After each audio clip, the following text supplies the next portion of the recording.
Hey, hey, hey. So today is day 9 of our gratitude practice. Um, you may hear my kiddos waking up because we're entering that wake up from nap time, but I want to slip in here and do the live this afternoon because I have special plans with my family. I really like to get together with my family on Friday night. My family being my husband and I and our little girls. Friday nights, family nights. So I'm getting in here, I'm getting it done, and we're gonna have fun. I hope you have something fun planned on your Friday night. If you do, just post a comment below and share what you're doing. Maybe we'll get a good fun idea from you. Um, so day 9 of our gratitude practice, it is on our thoughts. This is gonna be just to it's sort of a part 2 to day 8. Day 8 was focus.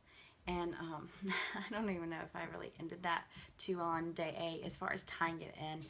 I later went back and was like, I kind of forgot to really tie the thought in together. But basically on day 8, we talked about focus and focusing on what is good versus what is negative. Because when we focus on what is good, that brings thankfulness to our hearts. Focusing on the bad creates a negative story, one in which when we have negative stories that we're kind of choosing to either believe or walk in or write, it invokes no gratitude in our spirit, okay? So negative is kind of, it's going to really kill gratitude fast. It's going to also just give you a whole lot of lies about how much lack and lack of abundance that you have and all that stuff. So we're steering clear of negativity. We are watching what we focus on. And then today, a continuation of that is we are going to look at our thoughts. We talked a little bit about what comes out of our mouth, what is the centerpiece of our life and focus and our attention. Today we're going to work on the mind. So, if you've been following me, you know that this gratitude practice is not about words, making lists. There are some times that, like yesterday, get out a pen and paper and just be really brutally honest with yourself, just to kind of get a good heart check on where your focus is. So there are some work things like that, but for the most part, we're not going to be doing a lot of lists. Instead, we're going to be looking at the inner man and really cultivating our hearts full of gratitude. So today, one of the themes is words and lists are not, words and lists are just not enough to transform our hearts into a state of gratitude. And here's one of our, or my theme verses for this is, for as he thinks within himself, so he is. He says to you, eat and drink, but his heart is not with you. So, you can say all the right things, or you could write it down. You can write all the right things down on your list. Oh, I'm thankful for this, I'm thankful for that. And it can even sound or look like a really grateful thing to do.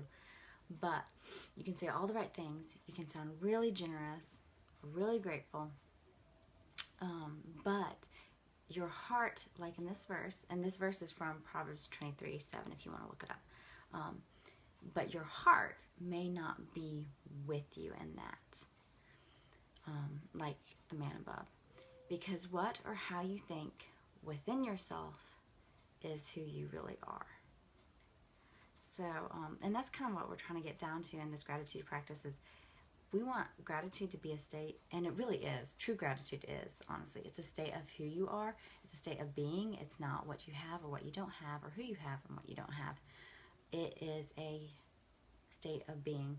So, and I'm going to say that again, because what or how you think within yourself is who you are. So how you're really thinking, what you're really thinking, that's your true self. So if your thoughts are not thoughts of appreciation, and by the way, the definition of gratitude is really simple. It's I think 2 lines, but one of them is appreciating or voicing appreciation. That is gratitude.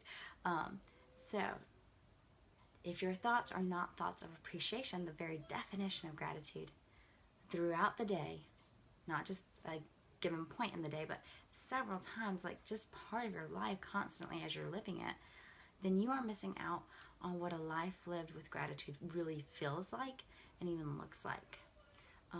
But really it's, I mean, I talked about in day one's video, if you want to go back and look at that, why we're even doing this gratitude practice, because it truly is the key to living a very vibrant, abundant life where you are fully present, you're in joy, and you are fulfilling your purpose, and you are giving thanks, and it's not about what surrounds you, it's about who you are and keeping that focus. So in order to have a state of gratitude, we really need to, in this case, clear the mind junk, clear the negative stuff in our head, the negative thoughts. And then it's not enough just to clear the negative thoughts. We have to replace them with thoughts of appreciation. And y'all, I'm just going to be really real with you. Today was a hard day to do this, because today we woke up late. Alarms, I don't even remember hearing mine, but woke up late, had 2 like poopy explosion diapers, and then I was trying to get some mail out for Jonathan to drop off, and just like, it was just really kind of hairy. But in those moments, you still have to find time to replace, or at least take out, the negative mind talk, dealing with, let's just say, poopy situations, crappy days. You have to deal with the negative mind talk, take that out, and then look for something that you can be genuinely grateful for, or what I would like to say is genuinely appreciative for. So for me, even though I was really struggling, and I was like, in one hand, I was like, don't talk this bad talk in your head, like the negative stuff. You've got to not let that control you or tell its lies in the story. And then on the other hand, it's practicing, I am so happy that we have warm water to bathe this child in, because it's a cold day, and this would have been miserable if we had to, take her out in cold water. Appreciate that. Appreciate the fact that we had diaper wipes and we had diapers on hand this morning, and we weren't camping outside. We were in, a home with a roof, and so it was wet outside, but we were dry inside, even though poop was everywhere. So just being mindful. It's not that I'm saying that this is easy stuff. This is stuff I have to work with every day. But the rewards of, before doing this practice, I probably would have let that eat me a little bit more and affect, because there were other things that happened throughout the morning, affect that day, and been like, at the end of the day, been like, this has been a bad day. But I'm actually really happy about today, and I'm excited, and I can see so much good in the past 12 hours. So that's, if you want to get to that place, or, just have that kind of life where everybody gets good and bad in a day. But if you want to be the person that's living on the good side and on the upside and on the, happy side, and not just about happy, but really content and just appreciative of life, it's going to be a struggle, and you're going to have to fight those thoughts every day.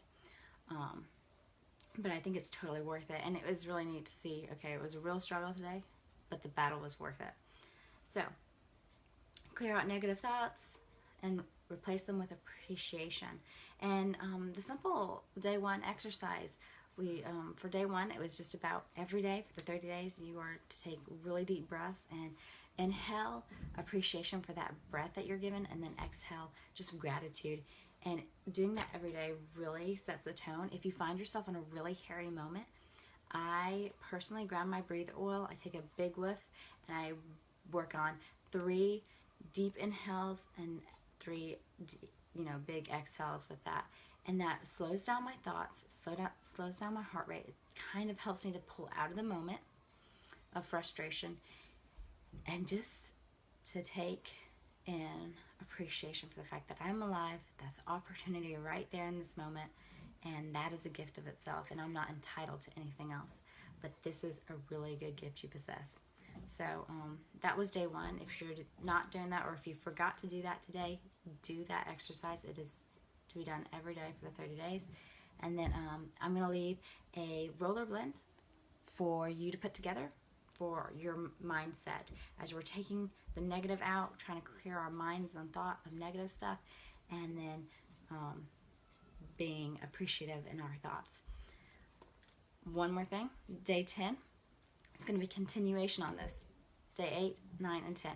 Day 10, come back tomorrow. It's going to be about being present. So you're going to see how focus and thoughts help you to actually be present in your life. All right, but the essential oil roller blend. So this one is called Still My Mind. Still My Mind is an ideal blend for you if your mind is constantly running or can't seem to shut up. Often the same thoughts will churn inside one's head, some worries and some concerns. And sometimes it's just a bad story. This blend will help eliminate thoughts that don't serve you. It is very specific to eliminating fear-based or negative self-talk at the same time. Still My Mind will enhance encouraging self-talk that will help you lead growth and empowerment. It is a purifying blend that cleanses out self-limiting beliefs. Okay, so what's in the blend? Let's just get to it. Melaleuca is an energetically disinfecting oil. It is great at clearing out any negative vibrations in your head. So we want to stop paying attention to all the negative story in our head and get into the good place. Lemongrass cleanses out limiting beliefs. It's one of the best oils to use when there is a lot of negativity to release. So for example, things or people or circumstances that happen in your day that just really it just gets to you or brings you down. This is the oil that's going to help you to release those so that you don't pack those with you for the rest of your day and let that become your day. Oregano powerfully serves or severs ties with energetic baggage. Sometimes the constant thinking comes from being involved with people, things, or organizations that are toxic to your spirit. And sometimes you do have to go out in the world and there are just people that will suck the life out of you. They are always just really negative. They're a drain. If you do have to work with people like this, do bring your oregano oil. It will really help. I would also say Arbor Vitae is really good and known for that, like kind of keeping your protection around people that are just a drain or emotionally going to take from you. Wear some Arbor Vitae and a cross over your heart. A lemon is a key purification oil that cleanses out negative beliefs. It refreshes and uplifts the spirit. Lavender helps you communicate to others your new way of thinking, since this blend will evaporate all the limiting beliefs that previously held you back. Wild orange is an encouraging oil that brings beautiful things into your world. And peppermint, white fir, and Douglas fir help to invigorate the lungs and circulate and form circulation for the body. And peppermint, I also like this one too because it is a thinking oil. It is a oil that does help with focus and being alert and stuff. And I feel like with our thoughts, this is going to be an oil, being part of this blend will help because it's hopefully going to help us to be alert to our thoughts and promote focus as well, like the blend before. But to be alert, to be on guard, what are we allowing ourselves to really think about? Because again, as a man thinks within himself, so he is. So you can do and say all the right things, but if you are not living in a state of really thinking and being appreciative and having that gratitude life up in your head, then it's not doing you any good just to pretend on the outside. So that's day 9. Tomorrow will be day 10, and we'll tie in how day 8 and day 9 tie in with being present and living fully present in your life. And this is one that I feel like everybody, this is so good for me, y'all. So I'm looking forward to day 10. See you then.